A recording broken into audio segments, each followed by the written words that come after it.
أعوذ بالله من الشيطان الرجيم. بسم الله الرحمن الرحيم. الحمد لله الذي أنزل على عبده الكتاب ولم يجعل له عوجا قيما لينذر بأسا شديدا من لدنه ويبشر المؤمنين الذين يعملون الصالحات أن لهم أجرا حسنا ماكثين فيه أبدا وينذر الذين قالوا اتخذ الله ولدا ما لهم به من علم ولا لآبائهم كبرت كلمة تخرج من أفواههم إن يقولون إلا كذبا فلعلك باخع نفسك على آثارهم إن لم يؤمنوا بهذا الحديث أسفا إنا جعلنا ما على الأرض زينة لها لنبلوهم أيهم أحسن عملا وإنا لجاعلون ما عليها صعيدا جرزا أم حسبت أن أصحاب الكهف والرقيم كانوا من آياتنا عجبا إذ أوى الفتية إلى الكهف فقالوا ربنا آتنا من لدنك رحمة وهيئ لنا من أمرنا رشدا فضربنا على آذانهم في الكهف سنين عددا ثم بعثناهم لنعلم أي الحزبين أحصى لما لبثوا أمدا نحن نقص عليك نبأهم بالحق إنهم فتية آمنوا بربهم وزدناهم هدى وربطنا على قلوبهم إذ قاموا فقالوا ربنا رب السماوات والأرض لن ندعو من دونه إلها لقد قلنا إذا شططا هؤلاء قومنا اتخذوا من دونه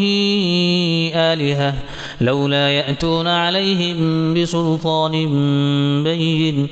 فمن أظلم ممن افترى على الله كذبا وإذ اعتزلتموهم وما يعبدون إلا الله فأبوا إلى الكهف ينشر لكم ربكم من رحمته ويهيئ لكم من أمركم مرفقا وترى الشمس إذا طلعت تزاور عن كهفهم ذات اليمين وإذا غربت تقرضهم ذات الشمال وهم في فجوة منه ذلك من آيات الله من يهد الله فهو المهتد ومن يضلل فلن تجد له وليا مرشدا وتحسبهم أيقاظا وهم رقود ونقلبهم ذات اليمين وذات الشمال وكلبهم باسط ذراعيه بالوصيد لو اطلعت عليهم لوليت منهم فرارا ولملئت منهم رعبا وكذلك بعثناهم ليتساءلوا بينهم قال قائل منهم كم لبثتم قالوا لبثنا يوما أو بعض يوم قالوا ربكم أعلم بما لبثتم فبعثوا أحدكم بورقكم هذه إلى المدينة فلينظر أيها أزكى طعاما فليأتكم برزق منه وليتلطف ولا يشعرن بكم أحدا إنهم إن يظهروا عليكم يرجموكم أو يعيدوكم في ملتهم ولن تفلحوا إذا أبدا وكذلك أعثرنا عليهم ليعلموا أن وعد الله حق وأن الساعة لا ريب فيها إذ يتنازعون بينهم أمرهم فقالوا ابنوا عليهم بنيانا ربهم أعلم بهم قال الذين غلبوا على أمرهم لنتخذن عليهم مسجدا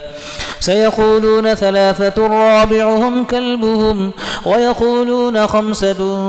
سادسهم كلبهم رجما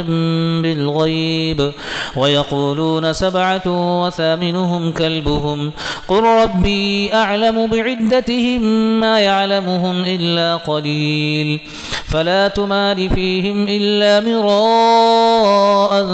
ظاهرا ولا تستفت فيهم منهم أحدا ولا تقولن لشيء إني فاعل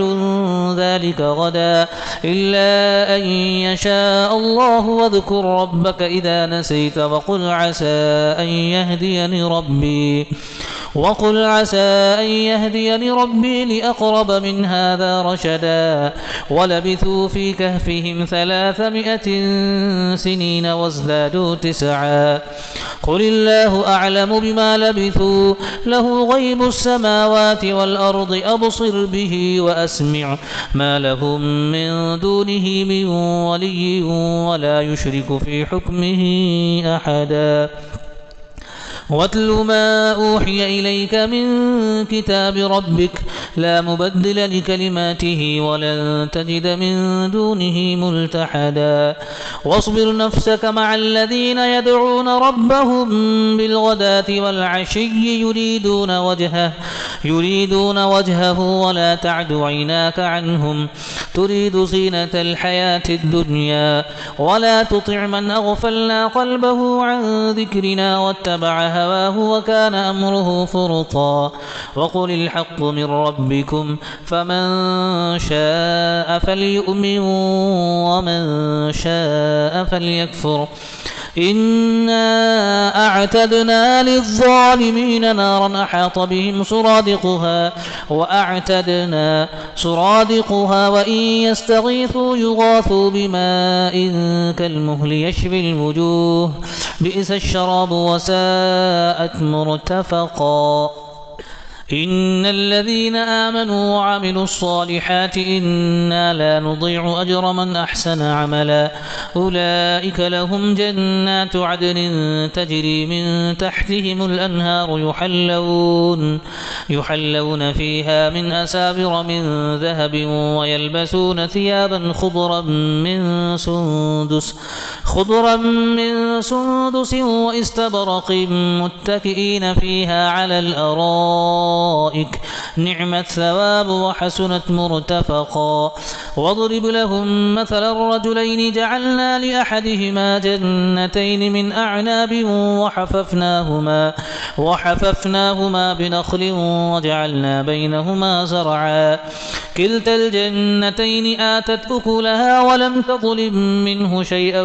وفجرنا خلالهما نهرا وكان له ثمر فقال لصاحبه وهو يحاوره أنا أكثر منك مالا وأعز نفرا ودخل جنته وهو ظالم لنفسه قال ما أظن أن تبيد هذه أبدا وما أظن الساعة قائمة ولئن رددت إلى ربي لأجدن خيرا منها منقلبا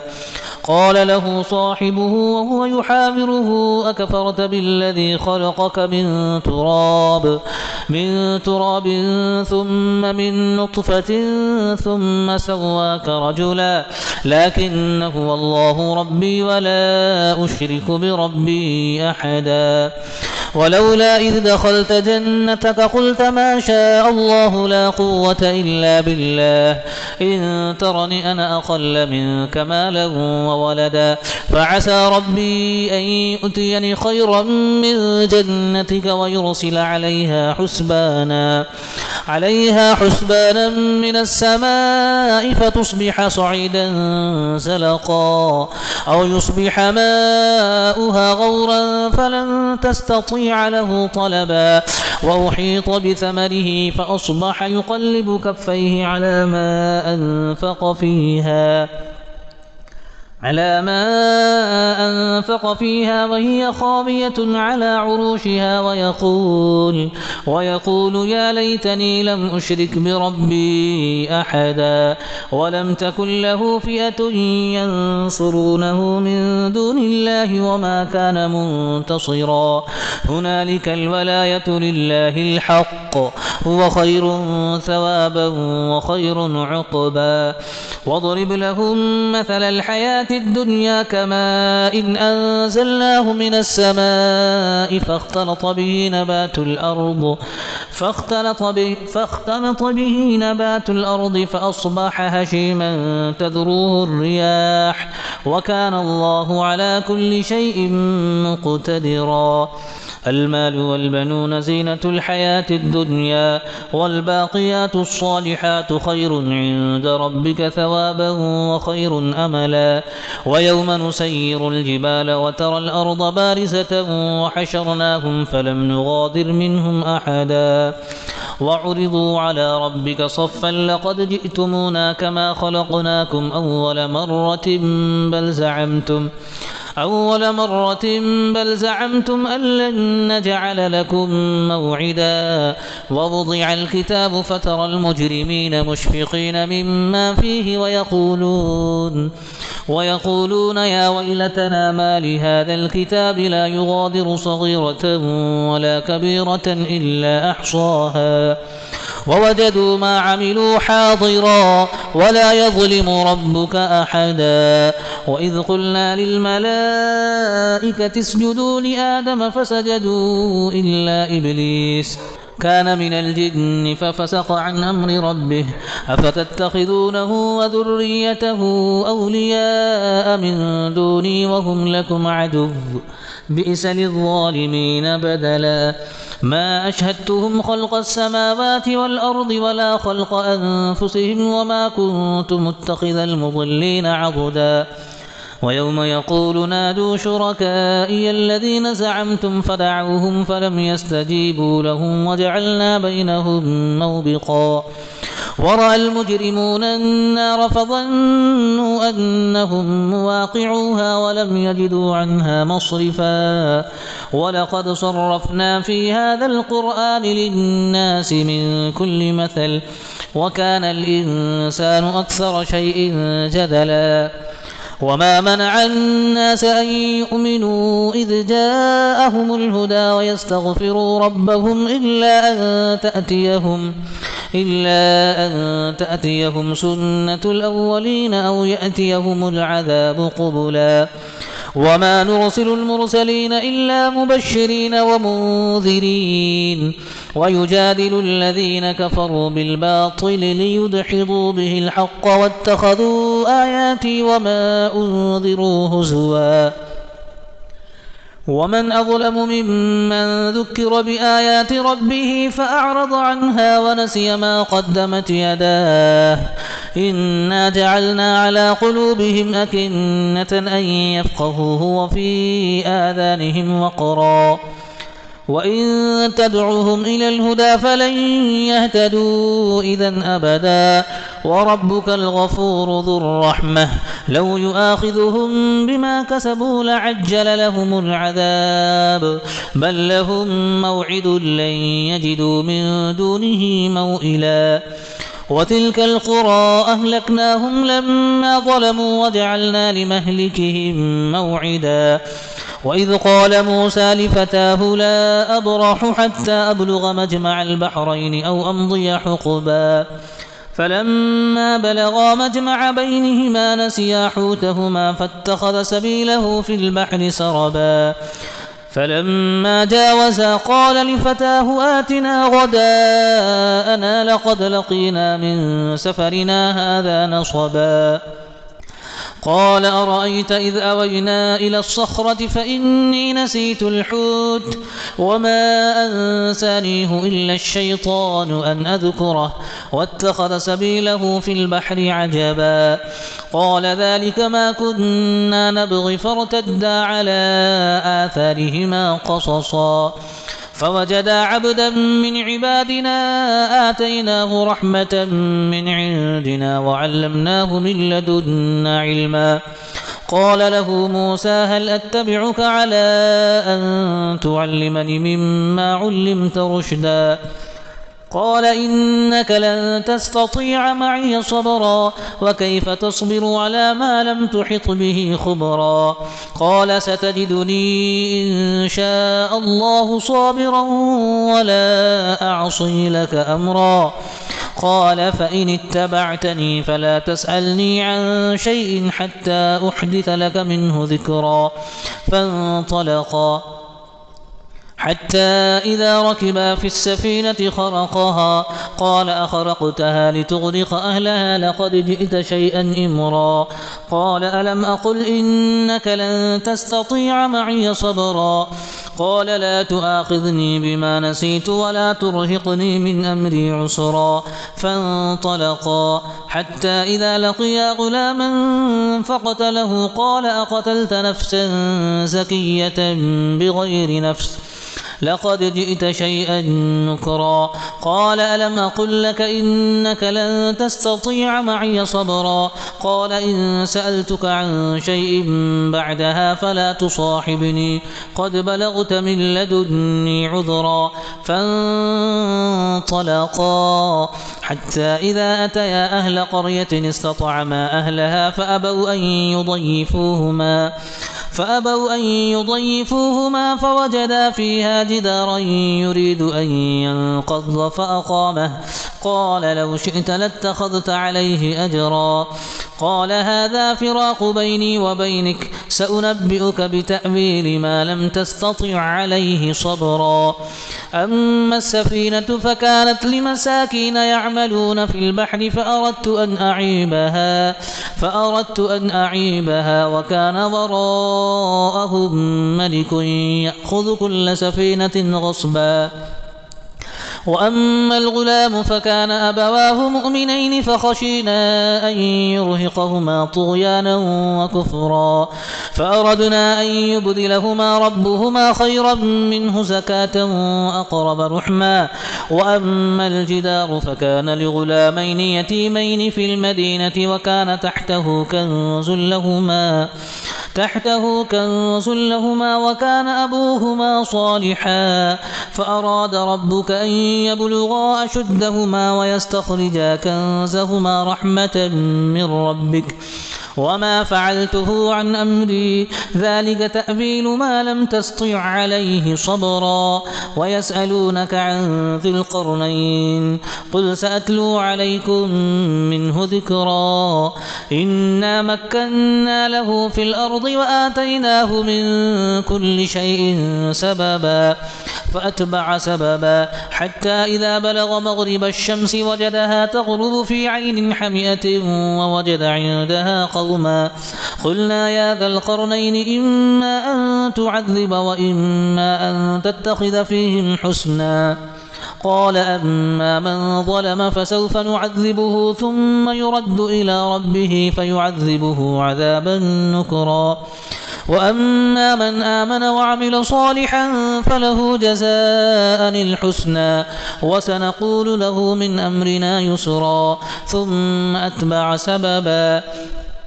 حتى إذا بلغ مطلع الشمس وجدها تطلع على قوم لم نجعل لهم من دونها سترا كذلك وقد أحطنا بما لديه خبرا ثم أتبع سببا حتى إذا بلغ بين السدين وجد من دونهما قوما لا يكادون يفقهون قولا قالوا يا ذا القرنين إن يأجوج ومأجوج مفسدون في الأرض فهل نجعل لك خرجا على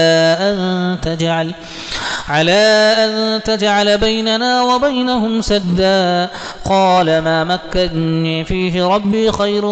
فأعينوني بقوة أجعل بينكم وبينهم ردما آتوني زبر الحديد حتى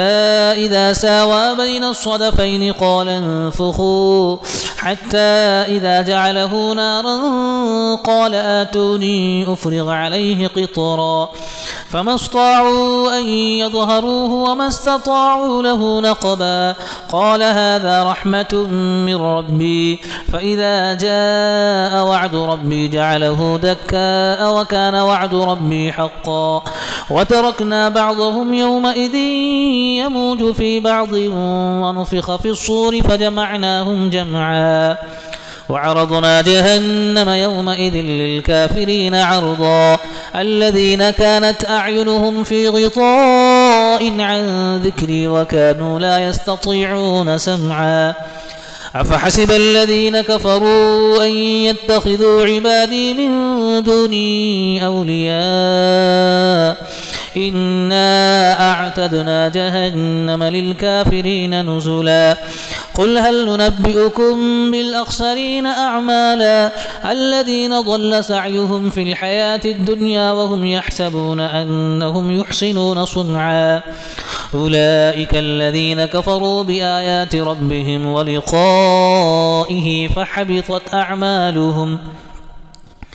فحبطت أعمالهم فلا نقيم لهم يوم القيامة وزنا ذلك جزاؤهم جهنم بما كفروا واتخذوا آياتي ورسلي هزوا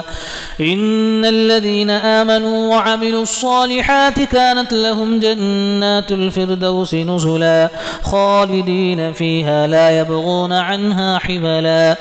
قل لو كان البحر مدادا لكلمات ربي لنفد البحر قبل أن